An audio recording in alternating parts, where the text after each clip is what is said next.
जम्मू कटरा राजमार्ग पर कटरा से 40 किलोमीटर पहले दूर से इन पहाड़ियों का हम जो यह अवलोकन कर रहे हैं, यह विश्व प्रसिद्ध त्रिकुटा की पहाड़ी है, जिस पर 10 लाख वर्ष पुरानी माता वैष्णो देवी की पवित्र गुफा मौजूद है, जो जमीन से 5200 फीट ऊंची और जिसका पैदल मार्ग 12 किलोमीटर का है। मां दुर्गा को समर्पित 108 शक्तिपीठों में से एक यह शक्तिपीठ है, जिसके दरवाजे भक्तजनों के लिए 24 घंटे 12 मास खुले रहते हैं। मुँह मांगी मुरादों को पूरा करने वाली माता के इस मंदिर में वही भक्त पहुंचता है जिसे माता ने बुलावा भेजा है। यह कहावत नहीं बल्कि सच्चाई है कि माता अपने बच्चों को दर्शन के लिए बुलावा भेजती हैं। माता यहाँ मूर्ति रूप में नहीं बल्कि 3 प्राकृतिक उभरी हुई चट्टानी संरचनाओं के आकार में है, जिन्हें पिंडिया कहा जाता है। 10 लाख साल पुरानी इस पवित्र गुफा का पहला उल्लेख महाभारत काव्य में मिलता है और पुनः 700 साल पहले पंडित श्रीधर द्वारा इसे खोजा गया। माता की इस यात्रा में हमने जो देखा, समझा, सीखा, वो सारे अनुभव हम आपके साथ साझा करेंगे, जिसे जानने के बाद आपकी यात्रा में आप उन गलतियों को नहीं करेंगे और जिससे आपकी यात्रा काफ़ी सुलभ सहज होगी। यदि आपने माता वैष्णो देवी धाम के यात्रा के लिए प्लान किया है तो इस वीडियो को पूरा देखिए और सुनिए, बिना स्किप किए हुए। आपसे अनजाने में जो गलतियां होने वाली हैं वो अब नहीं होंगी। यदि यह वीडियो आपको यात्रा में सहयोग प्रदान करने वाली लगती है तो कृपया आप इस वीडियो को लाइक और सब्सक्राइब कर दें। इससे हम जैसे लोगों का हौसला अफजाई होती है और पुनः इससे भी अच्छी वीडियो बनाने के लिए प्रेरणा मिलती है। माता वैष्णो देवी की आप लोगों पर कृपा हो और उनका बुलावा आप तक पहुँचे। इस वीडियो के माध्यम से आपकी यात्रा सुलभ और मंगलमय हो। हम ऐसी कामना के साथ इस यात्रा का शुभ आरंभ करते हैं। जय माता दी। माता दी के दरबार में जाने के लिए लखनऊ स्टेशन प्रांगण से शुरुआत हो चुकी है। अब ट्रेन पे बैठने का इंतज़ार है बस। जम्मू जाने के लिए जब हम लोग लखनऊ के प्लेटफॉर्म नंबर 1 पर पहुंचे तो सबसे पहले हम लोगों का स्वागत राम जी की वानर सेना ने किया और राम जी की ये सेना मुझे जम्मू से लेकर कटरा और कटरा से ऊपर देवी के धाम तक हर जगह मिलती रही। जम्मू रेलवे स्टेशन के बाहर आपको ये कार पार्किंग लिस्ट मिलेगी। इस बोर्ड के पास खड़े होकर जब आप अगल बगल देखेंगे तो आपको जम्मू से कटरा जाने के लिए बसें मिल जाएंगी, जो कहने के लिए तो सरकारी बसें हैं पर इनका रेट सुनिश्चित नहीं है।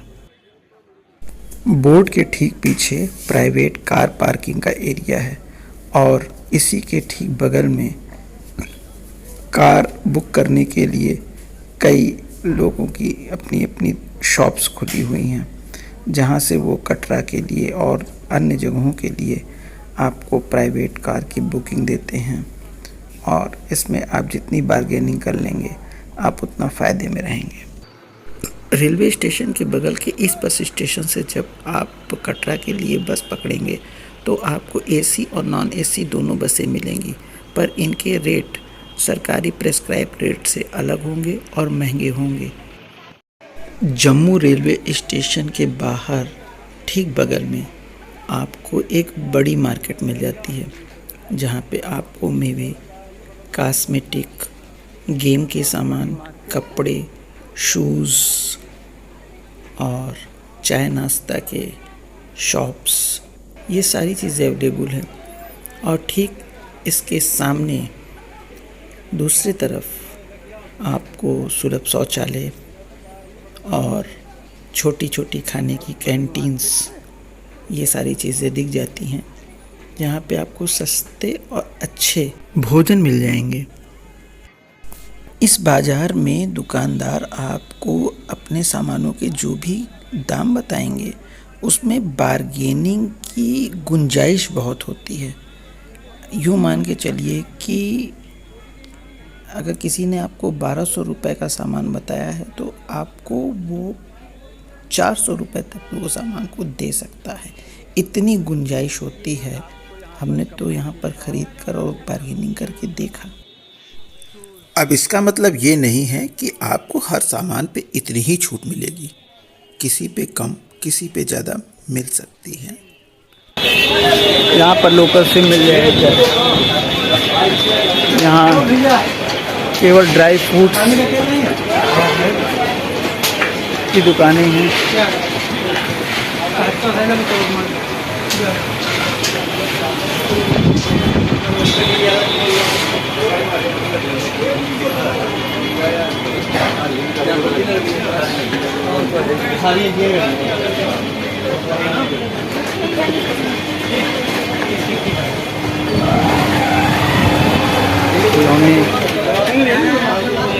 ड्राई फ्रूट्स,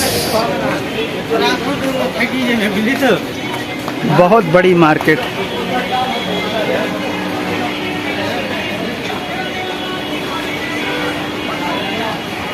आपको पूरी मार्केट में घुमा रहा हूँ।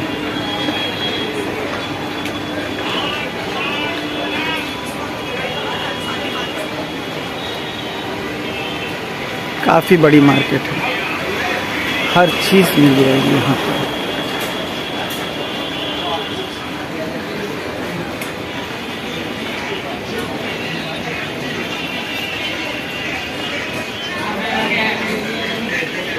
बच्चों के खिलौने से लेकर के सभी कपड़े, शॉल,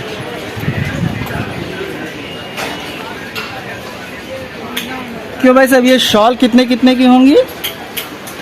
क्यों सर शॉल कितने कितने की होंगी? शॉल अलग अलग रेट का 150 रुपये से शुरू है सर। 150 रुपये से शुरू? हाँ जी, 150, 200, 250 सारी वैरायटी आ जाती है। चलिए अच्छा, वीडियो कंप्लीट कर लेते हैं तो एक बार आते हैं। वीडियो बना लो, पूरी मार्केट है।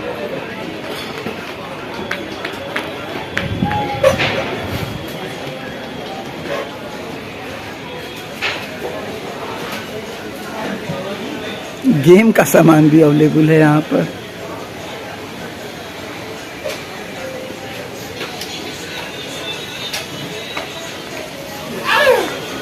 सारे प्रसाद, ये ज़रूरी नहीं है कि आप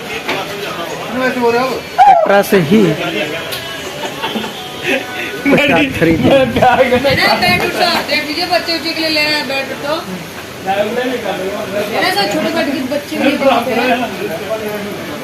छोटे बच्चे के लिए बैट कितने का है ये बैट? ये सर 60 रुपये है। दाम बोलो जल्दी से, वीडियो बना रहे हैं ना, जल्दी बोलो, टाइम नहीं है। 120 रुपया, ये 130 रुपया। अच्छा चलो हम आ रहे हैं, अभी लौटते हैं। बच्चों के लिए बैट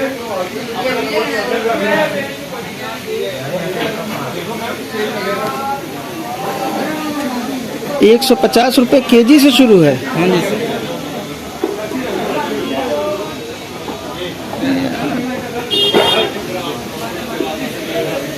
150 रुपये केजी से आपको बादाम मिल जाएगा यहाँ पे। और कहाँ तक है रेट? 400 रुपये तक।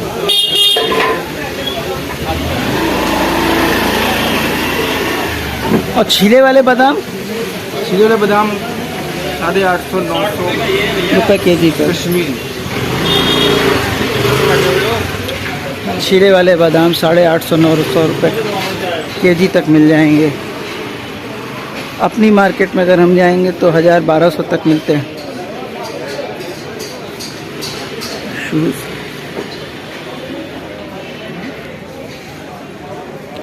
हैट है, शूज़ है। सर किसी एक चीज़ का रेट बताइए, जैसे ये शूज़ है, इसका रेट बताइए। एक अपनी मार्केट से हम इसकी तुलना करना चाहते हैं। ये 1050 का। 1050 का। 1050 है भी, जितना मर्जी ले लो। बेटा 3000 का ले लो, बेटा 5000 का ले लो, वो आपके ऊपर डिपेंड करेगा, मेरे पे डिपेंड अच्छा। करेगा। 5000 भी तक भी जाएगा। सभी तरह के गारमेंट्स अवेलेबल हैं। एक बार मैं वीडियो कंप्लीट कर लूँ अपनी, फिर रिटर्निंग देखता हूँ।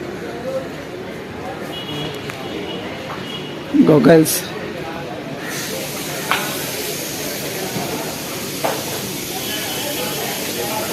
ऐसा नहीं है कि आपको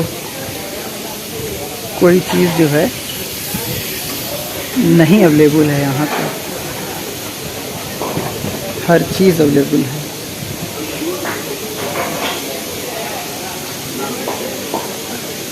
फोटोग्राफी से लेकर के ये आपका मार्केट कंप्लीट हो गया है। इतनी बड़ी मार्केट,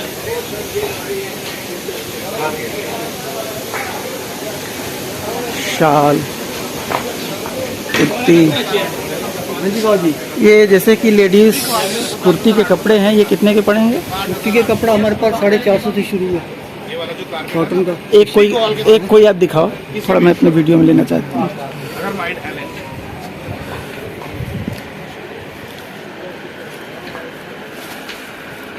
एक्चुअली पूरे मार्केट की वीडियो बना रहे हैं। कश्मीरी कपड़ा ये 450 का है। गर्मी में ठंडा रहेगा। इसे थोड़ा कपड़ा बढ़िया तो लेना, अच्छा है यार। थोड़ा बढ़िया में चलेगा। अभी तो पहले मैं वीडियो बना लूँ ताकि लोगों के लिए रहे। इसमें क्या क्या है? पूरा सलवार सूट आएगा, सलवार सूट आएगा, दुपट्टा नहीं रहेगा? कश्मीरी सूट पे नहीं आता है। अच्छा, कश्मीरी सूट पे दुपट्टा नहीं रहता है। चलिए, ये आपकी लास्ट शॉप है मार्केट की, इधर की। इसके बाद भी मार्केट है लेकिन बंद लग रही है। बहुत बड़ी मार्केट है। चलिए, अब तुम लोग मार्केटिंग करो और हम जो है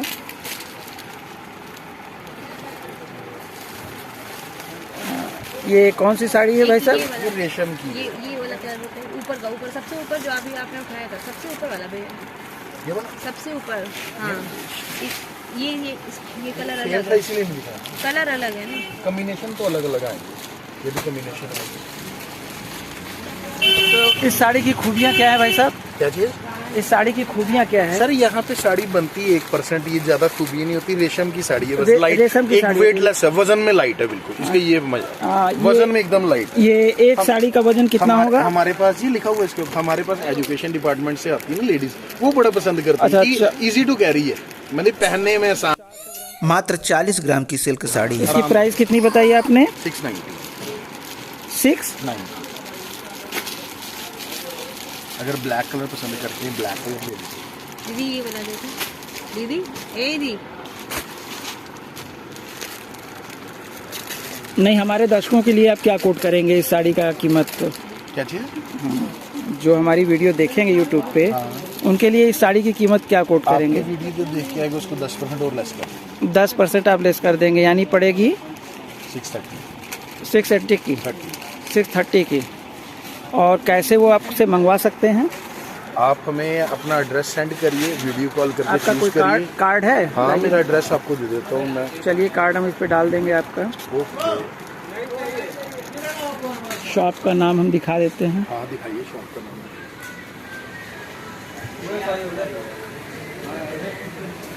ये आपका जम्मू रेलवे स्टेशन के बगल में जो कटरा अभी पूरा हमने आपको दिखाया है, उसके अंदर शॉप है।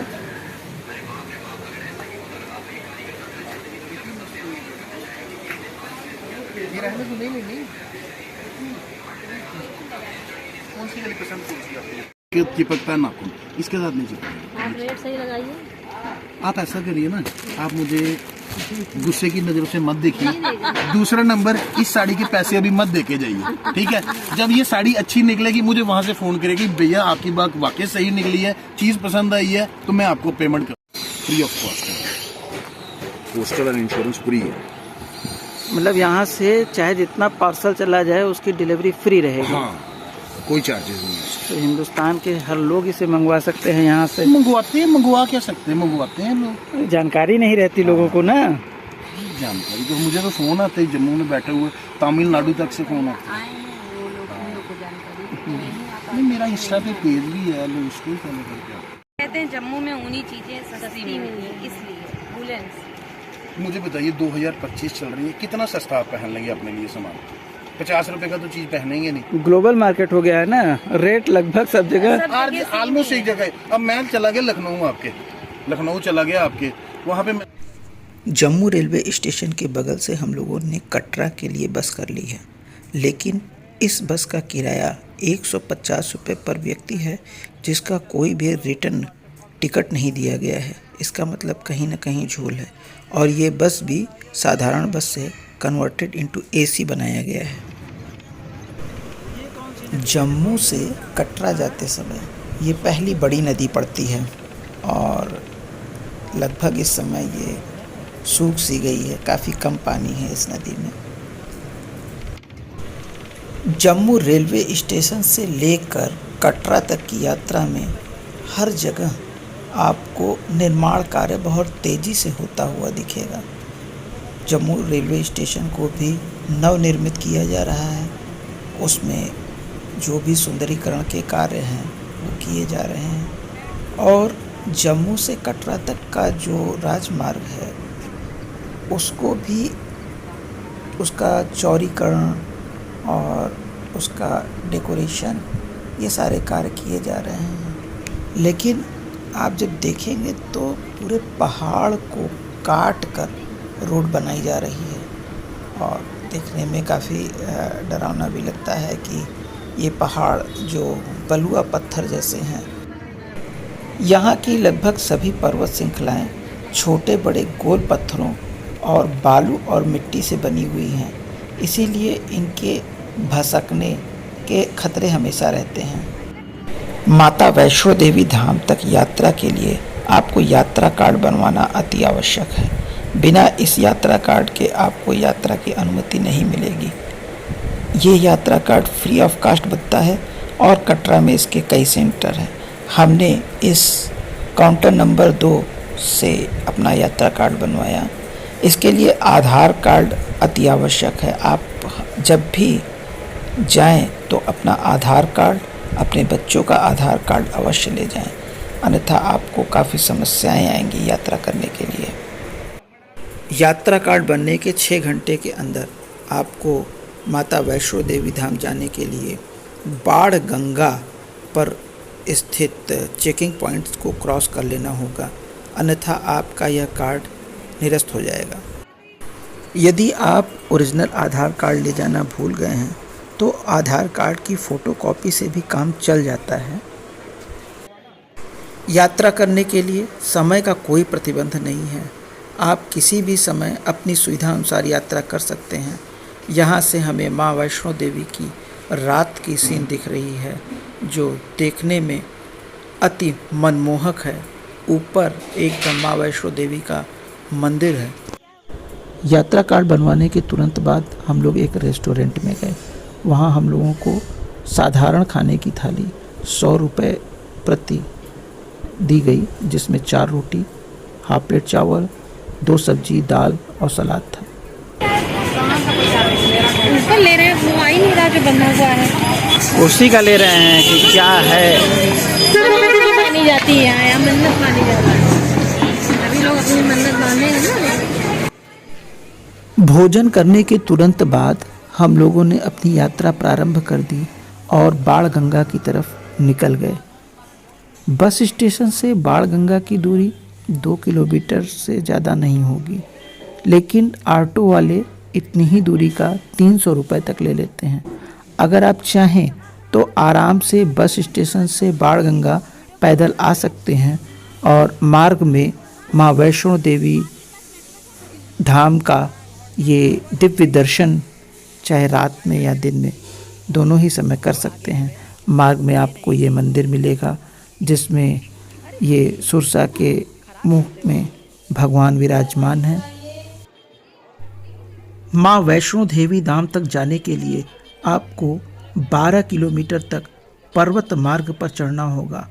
अब तो यह मार्ग काफ़ी सुगम और सेट से युक्त है। अब आपको ज़्यादा तकलीफ़ तो नहीं होगी, पर फिर भी मार्ग में चढ़ाई की सुलभता के लिए आपके हाथ में एक लाठी का होना आवश्यक है।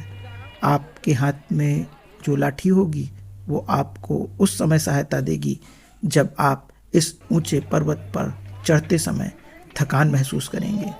सामने आपको कटरा का वह चेक पॉइंट दिख रहा है जहां से आपका यात्रा कार्ड देखकर और आपकी चेकिंग करके आपको आगे बढ़ने के लिए अनुमति प्रदान कर दी जाएगी।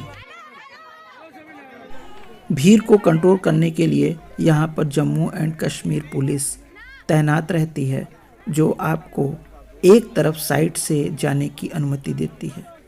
आप इस साइड से धीरे धीरे क्रम से चलकर अंदर पहुँचेंगे, जहाँ अंदर जेंट्स एक तरफ और लेडीज़ एक तरफ कर दी जाएंगी और लोहे की ग्रिल के बीच से आपको काफ़ी लंबे क्रम में गुजारा जाएगा ताकि आगे के चेक पॉइंट पर बहुत तेज़ी से भीड़ न पहुंच पाए और वहां मौजूद पुलिसकर्मी चेकिंग का कार्य आसानी से कर सकें। आप वहां पर तम्बाकू, गुटखा, शराब या कोई भी नशीला पदार्थ या ऐसी चीज़ें नहीं ले जा सकते जो अवैधानिक हो। क्या करना है? अच्छा, हम लोग जेंट्स इधर से।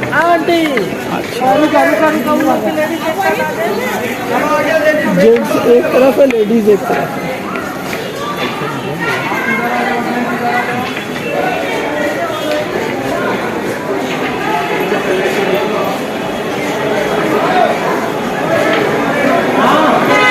ये लाइन लगी हुई है।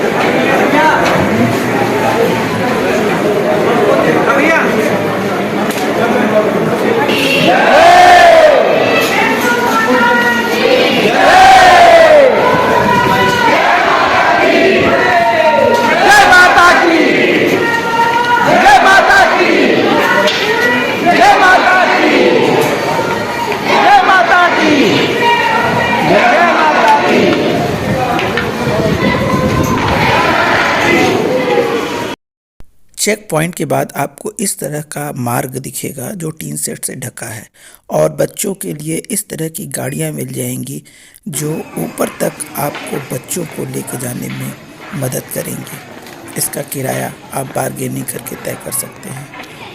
पालकी और घोड़े भी आपको मिल जाएंगे जिनका अलग अलग रेट है।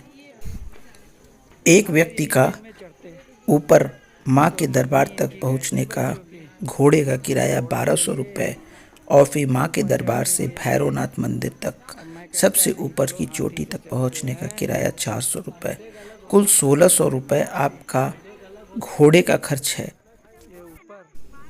और जस्ट इसका दुगना लगभग 3200 के आसपास आपका पालकी का खर्च है। अब अपने पॉकेट के हिसाब से, अपने खर्च के हिसाब से आप तय कर सकते हैं कि आपको कौन सी सवारी लेनी है। लेकिन ये सवारी ज़्यादातर उन लोगों को लेनी चाहिए जो वास्तव में शरीर से चलने में असमर्थ हैं, बूढ़े हैं, बीमार हैं।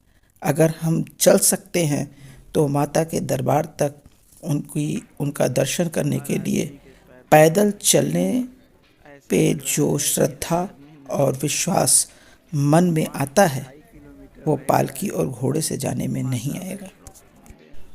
लगभग 6 किलोमीटर की चढ़ाई चढ़ लेने के बाद आपको अर्धकुमारी आता है और अर्धकुमारी से उतना ही 6 किलोमीटर और ऊपर जाने के बाद तब माता का मंदिर आपको दिखता है। यहाँ पर पैदल चलना और सीढ़ी चढ़ने में फ़र्क ये है कि अगर आप सीढ़ी से चढ़ते हैं तो आपका पैदल चलने की दूरी काफ़ी कम हो जाती है, बशर्ते कि आप सीढ़ी चढ़ने में सक्षम हो। यदि आप हार्ट के पेशेंट हैं, आपके घुटनों में दर्द है या चलते चलते शरीर और पैर आपका साथ नहीं दे रहे हैं तो ऐसे में सीढ़ी चढ़ना आपके लिए काफ़ी दुखदाई और कष्टप्रद हो सकता है। धीरे धीरे अपने छड़ी के सहारे पैदल चलना ही सही होगा। चढ़ाई चढ़ते समय आपको पानी लेके आने की आवश्यकता नहीं है, क्योंकि स्थान स्थान पर लैट्रिन, बाथरूम और पानी की विशेष व्यवस्थाएं की गई हैं। हाँ, यदि आपने नीचे से खाने पीने की अपनी कोई वस्तु नहीं खरीदी है तो ये जान लें कि आपको ऊपर हर खाने पीने की वस्तु नीचे की अपेक्षा महंगी मिलेगी। जैसे पार्ले जी का 10 वाला बिस्कुट का पैकेट आपको 15 का मिलेगा, 10 वाला चिप्स का पैकेट आपको 15 का मिलेगा, 20 वाली कोल्ड ड्रिंक आपको 25 की मिलेगी। और यदि बना बनाया पका पकाया कोई खाना पीना या भोजन करते हैं तो एग्जाम्पल के तौर पर जो जलेबी आपको नीचे 150 रुपये किलो है वो ऊपर आपको 400 रुपये किलो मिलेगी। माता के दरबार का भव्य दृश्यम। जब हम लोग शाम 8 बजे चढ़ना शुरू किए तो चढ़ते चढ़ते सुबह 4:30 बजे माता के धाम पर पहुँचे और ये भव्य दृश्य देखकर मन मोहित हो उठा। सारी थकान दूर हो गई। लगा जैसे हमने वो सब कुछ पा लिया जिसकी कल्पना की थी। यह दृश्य माता के दरबार से लगभग आधा किलोमीटर दूर से लिया गया है। लोगों ने बताया कि 6 बजे सुबह से माता के दरबार में दर्शन के लिए लाइन लग जाएगी। सुनते ही लोग दौड़ लगा दिए। हम लोग भी दौड़े ताकि सबसे आगे पहुंचकर लाइन में लग सके। जून का महीना है, जहां यूपी में आदमी इस समय कूलर और एसी के बगैर रह नहीं सकता, वहीं यहां शाम को 8 बजे चढ़ते समय वातावरण 27 डिग्री सेंटीग्रेड था और इस समय ऊपर जब हम लोग पहुंच चुके हैं 5 से 7 डिग्री सेंटीग्रेड है। अगर लगातार हम लोग चलते न रहते तो वहाँ पर रजाई, गद्दे और स्वेटर की आवश्यकता महसूस हो जाती। होंठ सूख चुके हैं, होठों पे ठंड की वजह से पपड़ी जम रही है। मुंह खोलकर अगर सांस लिया जाए तो ठंडी हवा पूरा फेफड़े तक जा रही है। पैर चलने से इनकार कर रहे हैं। हाथों में पड़ी ये छड़ी ही एक सहारा है जो आगे चलने में मददगार साबित हो रही है। इस सफ़र में हम लोगों ने कुछ बड़ी गलतियां की, जैसे कि लखनऊ से जम्मू और जम्मू से कटरा लगातार सफ़र किया। कहीं भी विश्राम का अवसर नहीं था। होटल लिया तो भी कम से कम 1 दिन विश्राम करना चाहिए था और सुबह अपनी चढ़ाई चढ़नी चाहिए थी, लेकिन नहीं, हम लोगों ने रात ही खाना खाया और तुरंत चढ़ाई चढ़ दी, जिसकी वजह से ये 12 किलोमीटर की चढ़ाई शरीर को पूरा थका देने वाली साबित हुई। यहाँ के वातावरण का पूर्वानुमान लगा करके हम लोगों को अपने साथ एक चटाई, एक चादर लाना चाहिए था, जिसे रोड साइड पर बिछाकर कुछ देर के लिए आराम किया जा सके। साथ में कुछ गर्म कपड़े, इनर या स्वेटर लाना चाहिए था, खास तौर पर रात को चढ़ाई के लिए। बच्चों व बड़ों दोनों के खाने पीने के लिए कुछ वस्तुएं चेक पॉइंट क्रॉस करने के पहले ही खरीद लेनी चाहिए थी। पैसे की काफ़ी बचत होती। यहाँ तो 10 रुपये की चीज़ 15 में खरीदनी पड़ रही है। हर कंधे पर एक कैरी बैग होना चाहिए, जिससे सामान ढोने में एक ही व्यक्ति पर भार न पड़े। और सबसे बड़ी बात, एक वैसलीन की डिब्बी साथ रखना चाहिए, ताकि चढ़ाई चढ़ने से पूर्व ही अपने होठों पर वैसलीन लगा ले। ऊपर चढ़ते समय बदलते हुए तापमान से होठों को कोई नुकसान न हो। पैरासीटामॉल, पेन किलर जैसी दवा, अगर कोई बीपी का मरीज है, डिप्रेशन का है, तो अपने बीपी, डिप्रेशन आदि की आवश्यक दवाइयाँ, ये सारी चीज़ें अपने साथ रखनी चाहिए। वैसे तो इस चढ़ाई में आपको सरकार द्वारा हर तरह की व्यवस्था की गई है। पीने का पानी, लैट्रीन, बाथरूम, विश्राम के लिए बेंच और हर आधे से 1 किलोमीटर पर जन औषधि केंद्र व दवाखाने आदि आपको दिख जाएंगे। लेकिन यदि दर्शनार्थियों की भीड़ अपने चरम पर हुई तो ये सुविधाएं शायद ही पर्याप्त पड़े। ऐसे में आपकी अपनी व्यवस्था ही आपको राहत पहुंचा सकती है। निर्माण कार्य तो हमने जम्मू रेलवे स्टेशन व जम्मू कटरा राजमार्ग पर ही देख लिया था, परंतु मंदिर परिसर व उसके आसपास भी निर्माण कार्य प्रगति पर देखने को मिल रहा है। ऐसा लगता है कि अगले कुछ वर्षों में दर्शनार्थियों का आना जाना व दर्शन करना और सरल व सुलभ हो जाएगा। चूंकि माता वैष्णो देवी का मंदिर विश्व पटल का एक मंदिर है और विश्व के सभी श्रद्धालुओं के मन में माता के दर्शन की अभिलाषा बनी रहती है। पूरे कटरा की अर्थव्यवस्था की नींव माता वैष्णो देवी के धाम को कहा जाना अतिशयोक्ति नहीं होगा। माता के मंदिर को जिस तरह से रंगीन लाइटों से सुसज्जित किया गया है वह अद्वितीय है। रात्रि के अंतिम पहर में रंग बिरंगी रोशनियों की छटा में मंदिर की आभा अतुलनीय सौंदर्य से परिपूर्ण है। काश कि हम लोग की ट्रेन परसों की न होती, माता के इस धाम में आसपास ही कहीं रहकर बार बार माता के दर्शन का सौभाग्य प्राप्त करते। यहाँ मंदिर परिसर के अगल बगल खाने पीने व रहने के लिए आवश्यक पर्याप्त सुविधाएं हैं, बस इनका मूल्य थोड़ा ज़्यादा चुकाना पड़ सकता है। सभी सामान व सुविधाओं का मूल्य ज़्यादा होने का भौगोलिक कारण यह है कि मैदानी इलाके से पहाड़ पर सामानों की सप्लाई महंगी पड़ती है। या तो घोड़ों खच्चरों पर लाद कर सामान आते हैं या फिर छोटी 4 पहिया वाहनों, जिनको ऊपर आने पे ज़्यादा फूल और ज़्यादा पावर की आवश्यकता पड़ती है। मैंने खुद माता के दरबार में गैस सिलेंडर की गाड़ी, ट्रैक्टर, खाद्य सामग्री से भरे मालवाहक 4 पहिया गाड़ी व एम्बुलेंस को देखा है। नीचे चेक पॉइंट से लेकर ऊपर माता के धाम तक आपके मार्ग के दोनों तरफ दुकानों से, दीवारों से या फिर ग्रिल से उसे सुरक्षित किया गया है और आपके सर के ऊपर टीन सेट की व्यवस्था की गई है और जगह जगह बोर्ड लगे हुए हैं कि यहाँ पर न रुकें, पत्थरों के गिरने की संभावना है। तात्पर्य यह कि यहाँ पूरी पहाड़ी मट्टी, बालू व पत्थरों से निर्मित है। कोई ठोस चट्टान से बना हुआ यह पहाड़ नहीं है, इसलिए छोटे बड़े पत्थरों के गिरने की संभावना हमेशा बनी रहती है।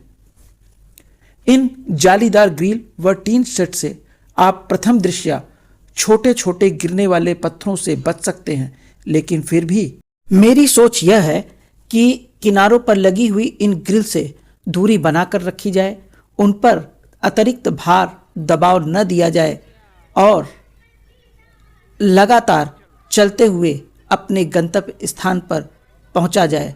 हर वक्त सावधान रहें कि कहीं ऊपर से कोई पत्थर, चट्टान, मिट्टी या बड़े बोल्डर टाइप के पत्थर गिर तो नहीं रहे हैं। आपको यहाँ के सार्वजनिक शौचालय रोड साइड से जस्ट लगे हुए मिलेंगे। हल्के में मत लीजिएगा, बहुत साफ सुथरे और अच्छे क्वालिटी के ये शौचालय हैं जहाँ आप नहाना धोना कर सकते हैं। यहाँ महिला और पुरुष की अलग अलग व्यवस्थाएं की गई हैं। ये एंट्रेंस है, ये मंदिर है और ये क्या है?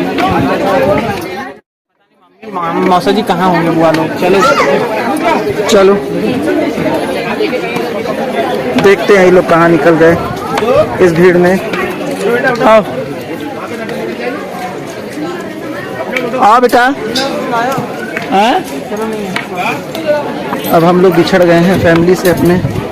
हम लोग पीछे बाथरूम करने के लिए रुक गए थे, बाकी सब लोग आगे आ गए। अब देखते हैं कहाँ है, अभी कितना चलना है। अभी आधा किलोमीटर और चलना है क्या बाबा? 1 किलोमीटर। हाँ, काम लगा हुआ है। पेट में गैस बन रही है। आप जब भी यहाँ का सफ़र कीजिएगा पेंटॉप जैसी दवा खा लीजिएगा यदि उम्र आपकी 40+ है। ये देखिए अभी उतना और सफ़र करना है,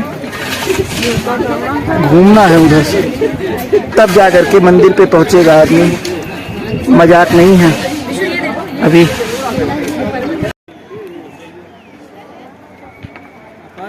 मंदिर नहीं होटल है, हम लोग मंदिर समझ रहे थे। ये होटल है। होटल नहीं है। होटल है वो। मंदिर वहाँ ऊपर है गुफा में जाके, वो देखिए गुफा से ऊपर जाके वहाँ मंदिर है ऊपर।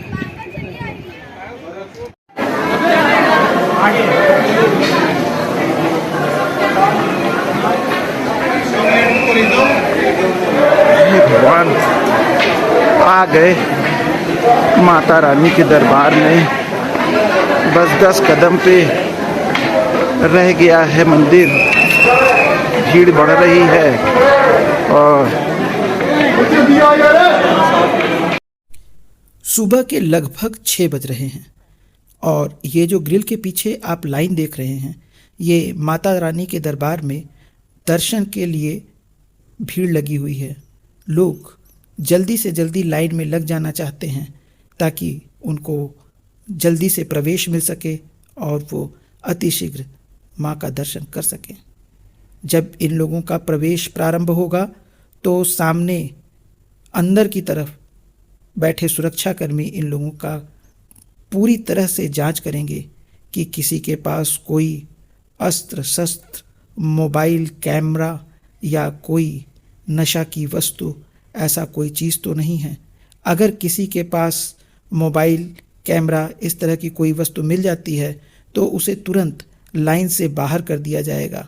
अब चूंकि ये सब लोग पहली बार लाइन में लगे हैं तो इन्हें ये नहीं मालूम है कि इन्हें मोबाइल या कुछ ले जाना है कि नहीं, जबकि सामने बोर्ड पर यह चीज़ लिखा हुआ है।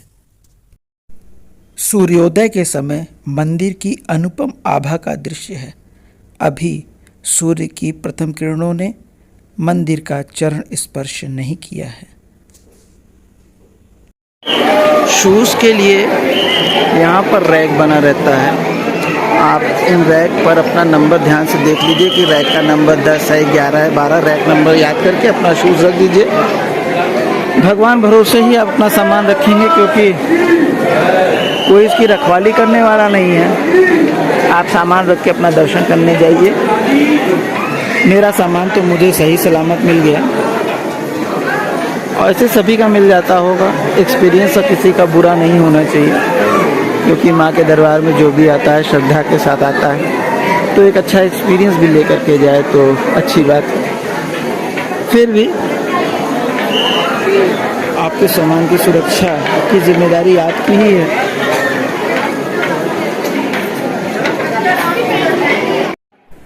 श्रद्धालुओं की लाइन दर्शन के लिए आगे बढ़ना शुरू हो गई है। एक एक कर अंदर सभी श्रद्धालुओं को चेकिंग के बाद आगे बढ़ने की अनुमति दी जा रही है। यहाँ पर हम बताते चलें कि वो लोग जिन्होंने अपना सामान कहीं सुरक्षित नहीं रखा है, उनको आगे काफ़ी कठिनाइयों का सामना करना पड़ सकता है और हो सकता है कि इस लाइन के क्रम से उन्हें बाहर कर दिया जाए। यदि एक बार किसी भी कारण से आपको लाइन से बाहर कर दिया जाता है तो दोबारा जब भी आप लाइन लगाएंगे आपको सैकड़ों लोगों के पीछे नंबर लगाना पड़ेगा। इसलिए बेहतर होगा कि वहां जाते ही पहले यह पता करें कि कहां पर सामान रखने की व्यवस्था है। यहां बहुत अच्छी तरह से सुरक्षित ढंग से लॉकर की व्यवस्था है जहां आप निःशुल्क अपना सामान रख सकते हैं और दर्शन के बाद वहां से अपना सामान निकालकर अपने आगे के गंतव्य की तरफ बढ़ सकते हैं। राम जी के ये दूत बंदर नहीं, बड़े वाले लंगूर हैं। यदि आपने अपने सामान को ज़्यादा ही सुरक्षित ढंग से किसी कपड़े में लपेट कर रखा है तो ये उसे खाने की वस्तु समझकर बाहर निकाल लेंगे। हो सकता है कि आपका कुछ सामान जाली के दूसरी तरफ सैकड़ों फीट नीचे खाई में भी पहुंचा दें। ऐसे में आप अपने जूते चप्पल को खुला रखें और इनसे दूरी बनाए रखें। ये कब आक्रामक हो जाएं, इसका कोई भरोसा नहीं है। आप इनसे टकराएं नहीं, भिड़े नहीं, क्योंकि हमारे और आप जैसों से ये रोज़ डील करते हैं। भगवान सूर्य की किरणों से नहाया हुआ यह मंदिर अलग ही शोभायमान हो रहा है। इसका दृश्यम अद्वितीय है, मनमोहक है। चाहे आप यहाँ घूमने के ही उद्देश्य से क्यों न आए हों, आपके मन में श्रद्धा और विश्वास कम हो, फिर भी इस मंदिर प्रांगण की पॉजिटिव एनर्जी आपको अपने प्रति श्रद्धा और विश्वास से झुकने के लिए मजबूर कर देगी। आपके अंदर की भावना इतनी प्रबल उद्वेलित होगी कि आप माता के दरबार में दर्शन के लिए व्याकुल हो उठेंगे। इस मंदिर की मनमोहक छटा और आसपास का प्राकृतिक दृश्य माता के दरबार में दर्शनोपरांत भैरवनाथ मंदिर जाते समय पहाड़ के ऊपर से लिया गया है। माता के धाम से भैरवनाथ मंदिर जाने के लिए हमें 2 रास्ते उपलब्ध हैं। पहला पैदल मार्ग, जो रास्ता टीन सेट से ढका हुआ बना है। दूसरा सीढ़ी का रास्ता, जहां से हम शॉर्टकट में आसानी से ऊपर जा सकते हैं। पैदल का रास्ता ऊंची तिरछी चढ़ाई का है, जहां आपको पैदल चलने में अपने शरीर की ज़्यादा एनर्जी व्यय करनी पड़ेगी। यहाँ से भैरवनाथ मंदिर जाने के लिए साधन के रूप में आपके पास 3 विकल्प उपलब्ध हैं। पहला रोपवे, दूसरा घोड़ा और तीसरा पालकी। रोपवे का इस समय का मूल्य 100 रुपये प्रति व्यक्ति है, घोड़े का 400 रुपये और पालकी का जस्ट इसका दुगना। अत्यधिक भीड़ की परिस्थिति में रोपवे सभी को ऊपर ले जाने में सक्षम नहीं है, क्योंकि एक ही रोपवे है और आपको लंबी कतार लगाकर पहले तो उसका टिकट लेना होगा, फिर दूसरी लंबी कतार लगाकर आपको रोपवे में जगह मिलने का इंतज़ार करना पड़ेगा। इतनी मेहनत के बाद आप ऊपर पहुंचेंगे और इतनी ही मेहनत में आप सीढ़ी चढ़ कर के भी ऊपर भैरवधाम मंदिर तक पहुंच सकते हैं। मान्यता के अनुसार माता के दर्शनोपरांत भैरवधाम मंदिर पर जाकर भैरव बाबा का दर्शन करने के पश्चात ही आपकी यह यात्रा पूर्ण मानी जाती है। इसलिए आपको भैरवधाम मंदिर तक अवश्य जाना चाहिए। सीढ़ियों के माध्यम से भैरवनाथ मंदिर पर जाते समय आपको इतना सुंदर प्राकृतिक नज़ारा देखने को मिलेगा कि आपका मन मोहित हो उठेगा। लगेगा कि कश्मीर की वादियों की जो कहानियाँ हमने सुनी हैं, उसका एक छोटा सा प्रारूप यहाँ पर आपको देखने को मिल रहा है। छोटा सा प्रारूप मैंने इसलिए कहा क्योंकि कश्मीर तो अभी यहाँ से 250 किलोमीटर दूर है और वहाँ का नज़ारा क्या होगा आप कल्पना कर सकते हैं। आसमान को छूने का प्रयास करते हुए ये पतले लंबे पेड़ जो ऊंचे ऊंचे पहाड़ों की चोटियों से हार गए हैं, लेकिन पूरी वादी में अपना वर्चस्व बनाए हुए हैं। यात्रा की शुरुआत चेक पॉइंट से लेकर माता के मंदिर तक आने में आपको वैसे तो ज़्यादा बंदर या लंगूर नहीं दिखेंगे, लेकिन जैसे ही आप भैरव बाबा की चढ़ाई शुरू करेंगे आपको इनकी संख्या प्रतिपल बढ़ती नजर आएगी। इसलिए सावधान रहें, इनसे दूरी बनाए रखें और अपने हाथ में खाने पीने का ऐसा कोई सामान न रखें कि जिसको देखकर वो आपकी तरफ आकर्षित हो, आपके पास आएं और आपके शरीर को कोई क्षति पहुंचाए। माता वैष्णो देवी धाम में चढ़ाई चढ़ते समय सर्वधर्म समभाव की व्यवस्था की गई है। इसमें हर धर्म के लोगों को समान रूप से रोजगार का अवसर प्राप्त होता है। चाहे सिख हो, हिंदू हो या मुसलमान, सभी की दुकानों में आपको देवी देवताओं की पूजा होती नजर आएगी और आप प्रथम दृष्टया ये पता ही नहीं कर सकते कि कौन दुकान किसके द्वारा चलाई जा रही है। आप किसी भी जाति के लोगों से बात करें, माता के प्रति अटूट श्रद्धा और विश्वास उनके अंतर मन से निकलता दिखाई देगा। माता के दरबार तक दर्शन में सहयोग प्रदान करने हेतु घोड़े और पालकी वाले ज़्यादातर मुस्लिम समुदाय से हैं। लगातार 1 घंटे तक सीढ़ियों पे चढ़ने के उपरांत हम लोग अंततोगत्वा बाबा भैरवनाथ मंदिर तक पहुंच चुके हैं।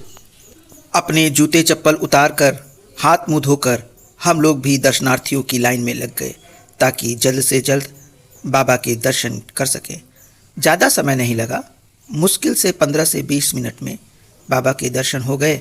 उसके बाद आकर हम लोग सेल्फी पॉइंट पर प्राकृतिक नज़ारे का आनंद लेना शुरू किए। हर व्यक्ति के हाथ में मोबाइल और मोबाइल में वीडियो बन रहा था। माता वैष्णो देवी धाम से 3.5 किलोमीटर ऊपर भैरवनाथ मंदिर तक पहुंचने के बाद 6,600 फीट की ऊंचाई से वादियों और पहाड़ों, पर्वतों, पेड़ पौधों को देखने का जो नज़ारा है वो शायद आपको कतिपय और कहीं न मिले।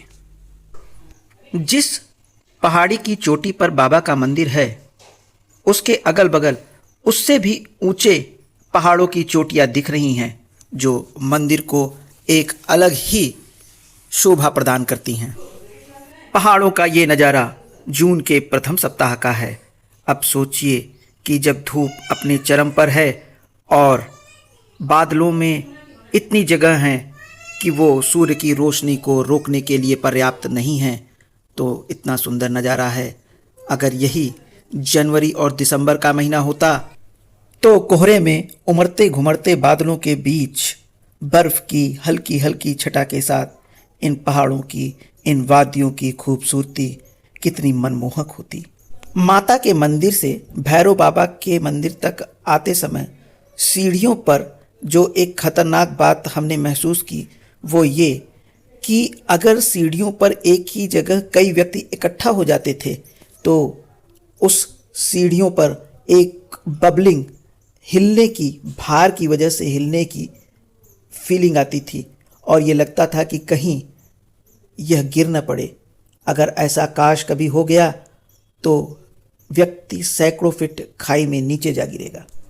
मैं आपको विश्वास दिलाता हूं कि यदि आप यहाँ पर आएंगे, चाहे घूमने के उद्देश्य से, चाहे दर्शन के लिए, यहाँ की तस्वीरें, यहाँ के नज़ारे आपके दिमाग में ऐसे बस जाएंगे कि ज़िंदगी भर जब भी आप सोचेंगे आपको वो याद आएंगे। आप इन्हें कभी नहीं भूल पाएंगे और न चाहते हुए भी आप इन तस्वीरों को अपने कैमरे और मोबाइल में कैद करने के लिए विचलित हो उठेंगे। यहाँ से नीचे चेक पॉइंट तक उतरने के लिए आपके पास पुनः दो रास्ते विकल्प के रूप में हैं। एक, जिधर से आप आए हैं उधर से ही आप वापस लौट लें।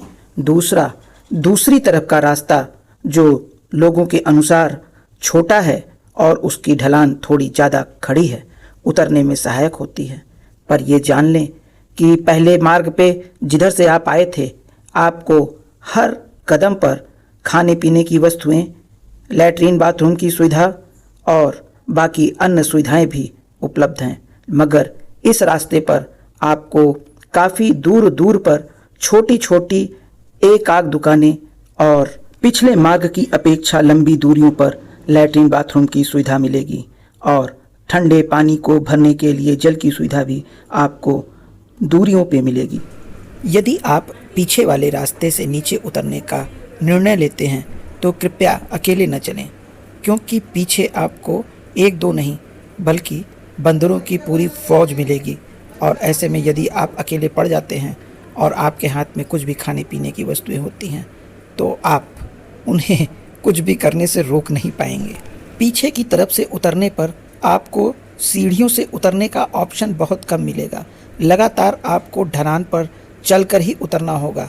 ऐसे में आपके चलने की दूरी काफ़ी बढ़ जाती है, क्योंकि अगर सीढ़ियों से हम उतरते हैं तो दूरियां बहुत कम हो जाती हैं। इस रास्ते पर लगभग 7 किलोमीटर तक उतरने के बाद आप अर्धकुमारी मंदिर पर पहुंच जाएंगे। वहां से आपको पुनः वही रास्ता मिलेगा जिससे आप चढ़कर ऊपर गए थे और आपको फिर वो सारी दुकानें और वो सारी सुविधाएं मिलना शुरू हो जाएंगी जो आपको चढ़ते समय दिखी थी। अब अर्धकुमारी से नीचे उतरने के लिए आपको पैदल और सीढ़ी दोनों ही मार्ग मिल जाते हैं। यदि आपके शरीर में जरा सी भी जान है, जरा सी भी ताकत बची है और आपको लगता है कि हमको जल्द से जल्द नीचे पहुंच जाना चाहिए तो आप सीढ़ी वाले मार्ग का चयन करें। बहुत ही जल्दी और कम मेहनत में आप नीचे पहुंच जाएंगे। वैसे ये सीढ़ियों की संख्या बहुत ज़्यादा है पर उतरने में उतनी कठिनाई नहीं होती। भैरवनाथ मंदिर से अर्धकुमारी नीचे आते समय इस रास्ते पर आपको एक भव्य लंगर का आयोजन मिल जाएगा, जहां पर आपको निःशुल्क चाय, कॉफ़ी और नाश्ते की व्यवस्था मिलेगी। दूसरा लंगर आपको अर्धकुमारी मंदिर पर मिलेगा, लेकिन इन दोनों लंगरों का समय सुनिश्चित है, जहां यदि आप समय के बाद जाएंगे तो आपको अगले समय पर आने के लिए बोल दिया जाएगा। अर्धकुमारी से नीचे उतरते समय यदि आपका शरीर दर्द से व्याकुल है तो परेशान न हो। आपको हर थोड़ी दूर पर एक मसाज की दुकान मिल जाएगी, जहां पर इलेक्ट्रिक चेयर पर बैठाकर आपके बॉडी का फुल मसाज बहुत ही कम दामों में कर देंगे। सीढ़ियों के रास्ते भी नीचे उतरते समय आपको हर थोड़ी दूर पर मसाज, प्रसाद, खाने पीने और चाय नाश्ते की दुकानें मिलेंगी। अच्छा, एक महत्वपूर्ण बात तो हम आपको बताना भूल ही गए। आप जैसे ही जम्मू के बॉर्डर में घुसेंगे, यानी जम्मू कश्मीर के बॉर्डर में आप जैसे ही एंट्री करेंगे, आपकी सिम काम करना बंद कर देगी। अब सपोज कीजिए कि आपके पास आपके परिवार में 5-6 लोग हैं और ऐसा कोई मोबाइल का नंबर आपके पास नहीं है जो काम कर रहा हो, और एक आदमी आपसे बिछड़ जाए, तो आप उसकी तलाश कैसे करोगे? बहुत टिपिकल स्थिति हो जाएगी ऐसे में। तो जैसे ही आप जम्मू स्टेशन पर उतरेंगे, आप वहाँ किसी शॉप से या सिम बेचने वाले खड़े रहते हैं, उनसे एक जम्मू की सिम ज़रूर खरीद लीजिएगा और उसका नंबर अपने साथ में आए हुए सभी व्यक्तियों को दे दीजिएगा। और यदि कोई व्यक्ति अपने टीम से बिछड़ जाता है तो जम्मू से लेकर के कटरा या ऊपर माता के दरबार में कहीं भी, तो वो किसी से भी ये कह सकता है कि भैया आपके पास अगर यहाँ की लोकल सिम हो तो इस नंबर पे कॉल करके मेरे परिवार को ज़रा बात करा दो। बस आपके पास एक सिम है और बाकी पूरे परिवार के पास उस सिम का नंबर है, तो आपको कोई असुविधा नहीं होगी। बाकी परिवार किसी से भी सहयोग लेके उस एक नंबर पे कॉल करके अपने बारे में सूचित कर सकता है और अपने परिवार से फिर से मिल सकता है। पहाड़ में ये टीन सेट से ढका हुआ जो रास्ता आप देख रहे हैं, ये वही रास्ता है जहाँ से आप चल करके नीचे उतर कर आ रहे हैं। अब आप यहाँ पर ध्यान से देखिए, एकदम खड़ी पहाड़ी पर ये रास्ता पहाड़ को काटकर बनाया गया है। अगर ये टीन सेट और इसके बगल में ये जालियाँ, लोहे की ग्रिल न लगी होती तो इस रास्ते पर आने में आप खौफजदा होते, भयभीत होते और हिम्मत छूट जाती नीचे उतरने में आपकी। पर आपको यह बात हमेशा याद रखना होगा कि ये टीन शेड, ये ग्रिल केवल एक सहारा मात्र हैं। हर जगह ये लिखा हुआ है कि आप यहाँ न रुकें, पत्थर पहाड़ों से गिर सकते हैं। तात्पर्य ये कि खतरा आपके सर पर हर पल है।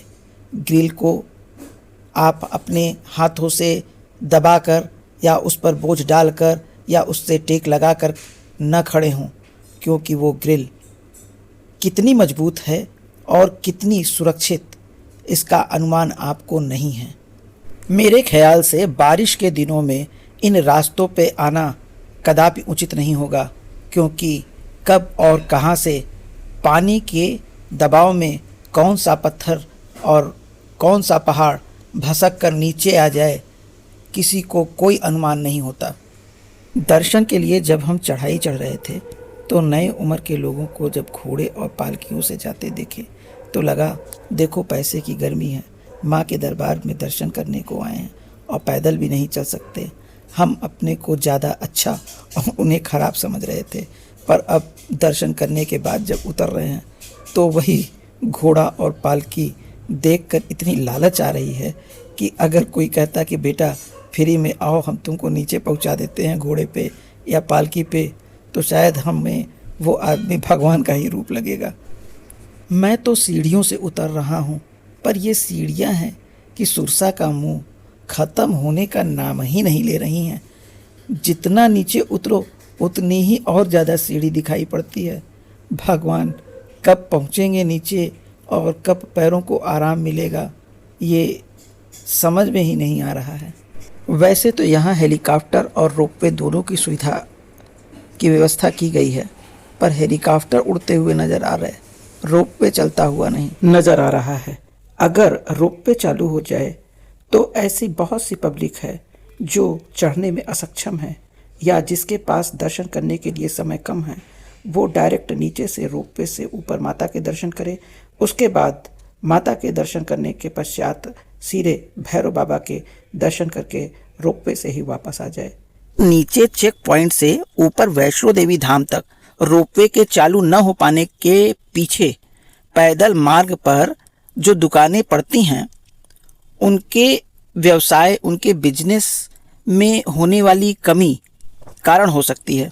कम खर्च में यदि श्रद्धालु रोपवे से सीधे ऊपर माता के धाम तक पहुंच जाएंगे तो मार्ग की दुकानों पर सामान कौन खरीदेगा? पालकी वाले, घोड़े वाले, साइकिल चेयर वाले, सभी की कमाई पर बड़ा असर पड़ेगा, क्योंकि स्वाभाविक सी बात है, जिन्होंने पैदल दर्शन करने का संकल्प नहीं लिया है वो बहुत ही कम खर्च में रोपवे से दर्शन करके नीचे वापस चले आएंगे। न उन्हें भूख लगेगी, न प्यास लगेगी, न थकान का आभास होगा और न ही विश्राम करने की आवश्यकता महसूस होगी। मैंने एक घोड़े वाले से बात की तो उसने बताया कि जब श्रद्धालुओं की संख्या ज़्यादा होती है तो हम लोग एक दिन में 5 से 6 हजार रुपए तक की कमाई बड़े आराम से कर लेते हैं। ये अर्धकुमारी मंदिर पर उपस्थित पुलिस व्यवस्था है और इसके ठीक पीछे का दिव्य नज़ारा आपको यहाँ पर देखने को मिलेगा, जहाँ पहाड़ों के बीच में बादलों की छांव है, धूप की रोशनी कहीं पड़ रही और कहीं अंधेरे का साम्राज्य है। माता के दरबार के अंदर फोटो वीडियो बनाना प्रतिबंधित है, इसलिए आप वहां पर अपनी कोई फोटो नहीं खींच सकते। बाहर दुकानें लगी हुई हैं जिसमें माता के दरबार की डमी है, आप वहां पर अपना फोटो वीडियो बना सकते हैं। ऐसी सैकड़ों दुकानें आपको मिल जाएंगी। आप बार्गेनिंग करके अपना रेट तय कर लें और अपनी फ़ोटो निकलवा कर यादगार के रूप में ले आएं।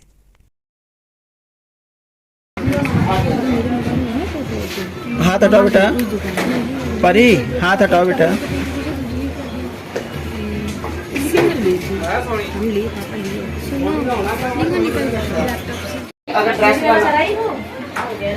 आपका कोई करना है?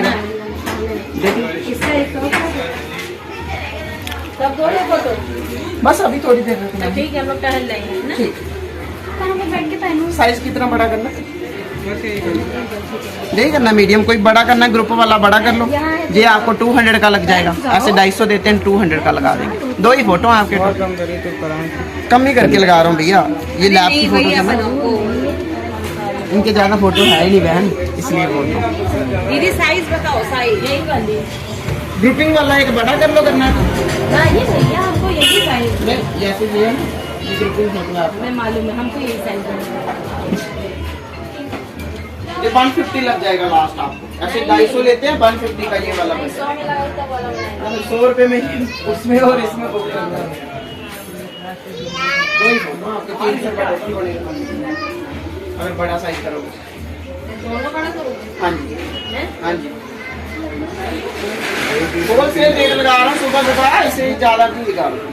कम कर दो, 250 मैडम जी 250 का एक बनता है, मैंने 300 में दोनों बना रहा हूँ। वो देखो मैडम इधर देखो, आपको नहीं दी है ना, ये देखो रेट इसके 4 फोटो खींचो, 4 एक ही रेट होता है।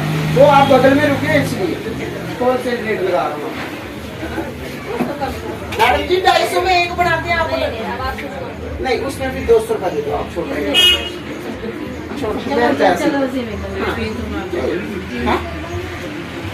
फोटो सेशन वाली जितनी भी दुकानें आप पाएंगे, यहाँ पर बार्गेनिंग की गुंजाइश बहुत ज़्यादा होती है।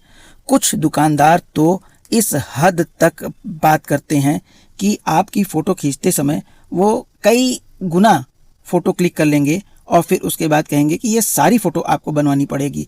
इस तरह का नाजायज़ प्रेशर दे करके वो अपना बिजनेस बढ़ाना चाहते हैं। परदेश में विवाद से बचने के लिए बेहतर होगा कि आप अपना मोल भाव पहले ही कर लें। बाढ़ गंगा, या ये कहें कि जहाँ से आपको चढ़ाई करनी है वहाँ से बस स्टेशन की दूरी ज़्यादा से ज़्यादा 2 किलोमीटर पैदल मार्ग है, लेकिन यहाँ से बस स्टेशन तक जाने आने का किराया एक तरफ का 300 रुपये तक ऑटो वाले ले लेते हैं। कटरा बस स्टेशन से जम्मू बस स्टेशन तक का एसी बस का किराया 100 रुपये और साधारण बस का किराया 70 रुपये है। जबकि हम लोग जम्मू से वापस इधर आ रहे थे तो हम लोगों से ज़्यादा पैसे वसूल किए गए थे। पूरी वीडियो देखने के लिए आपको धन्यवाद। यदि इस वीडियो से आपको कुछ नई और अच्छी जानकारियाँ मिली हैं और आपको लगता है कि माँ वैष्णो धाम यात्रा में जाने वालों के लिए यह वीडियो सहयोगी साबित होगी, तो कृपया इस वीडियो को लाइक करें, सब्सक्राइब करें और शेयर करें। लाइक और सब्सक्राइब करना आपके लिए निःशुल्क है, पर हमें और अच्छी वीडियो बनाने और अच्छे कंटेंट्स खोज कर लाने के लिए प्रेरणा देता है। धन्यवाद।